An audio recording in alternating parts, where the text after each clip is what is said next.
രണ്ടാം ഭാഗം ഇറങ്ങുമോ എന്നത് ഇപ്പോൾ സിനിമാ രംഗത്തെ സ്ഥിരം ചോദ്യമാണ്. ചെറു ചിത്രങ്ങൾ മുതൽ ബിഗ് ബഡ്ജറ്റ് ചിത്രങ്ങൾ വരെ രണ്ടാം ഭാഗത്തിലേക്ക് ലീഡിട്ടാണ് ഇപ്പോൾ അവസാനിപ്പിക്കുന്നത്. ഇത്തരത്തിൽ ഒരു സോഷ്യൽ മീഡിയ ഉപഭോക്താവ് നടത്തിയ രണ്ടാം ഭാഗ പ്രഖ്യാപനത്തിന് അപ്പോൾ തന്നെ മറുപടി കൊടുത്ത നിർമ്മാതാവിന്റെ നടപടിയാണ് ഇപ്പോൾ ചർച്ചയാകുന്നത്. 2014 ആഗസ്റ്റിൽ പുറത്തിറങ്ങിയ മോഹൻലാൽ നായകനായി എത്തിയ കോമഡി ചിത്രം പെരുച്ചാഴിയുടെ രണ്ടാം ഭാഗമാണ് സോഷ്യൽ മീഡിയയിൽ ഒരാൾ പ്രഖ്യാപിച്ചത്. ഉടൻ തന്നെ ചിത്രത്തിന്റെ നിർമ്മാതാവ് വിജയ് ബാബു അതിനെ എതിർത്ത് രംഗത്തെത്തി. പെരുച്ചാഴി 2 വരുന്നുണ്ട്. സ്ക്രിപ്റ്റ് മോഹൻലാലിന് ഇഷ്ടപ്പെട്ടു എന്നും ഷൂട്ടിംഗ് 2025 മാർച്ച് ഏപ്രിലോടെ തുടങ്ങും. മുകേഷും ഉണ്ട് കൂടെ. 2025 ക്രിസ്മസ് റിലീസായിരിക്കും പെരുച്ചാഴി 2 എന്നാണ് പോസ്റ്റിൽ പറഞ്ഞിരിക്കുന്നത്.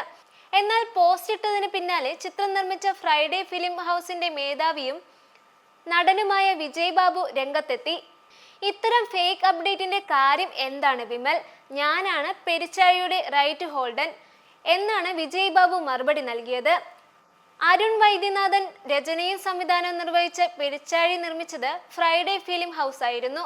മോഹൻലാലും മുകേഷും പ്രധാന വേഷങ്ങളിൽ എത്തിയിരുന്ന ചിത്രത്തിലെ മറ്റ് അഭിനേതാക്കൾ അജു വർഗീസ്, രാഗിണി നന്ദുനി, ആൻഡ്രിയ ജെറമിയ, വിജയ് ബാബു, ബാബുരാജ് എന്നിവരാണ്. 2014 ആഗസ്റ്റ് 29 ചിത്രം പുറത്തിറങ്ങിയത്. അമേരിക്കയിലെ തിരഞ്ഞെടുപ്പ് സ്വാധീനിക്കുവാൻ ശ്രമിക്കുന്ന കേരളത്തിലെ ഒരു രാഷ്ട്രീയ നേതാവിന്റെ കഥയാണ് ചിത്രം പറയുന്നത്.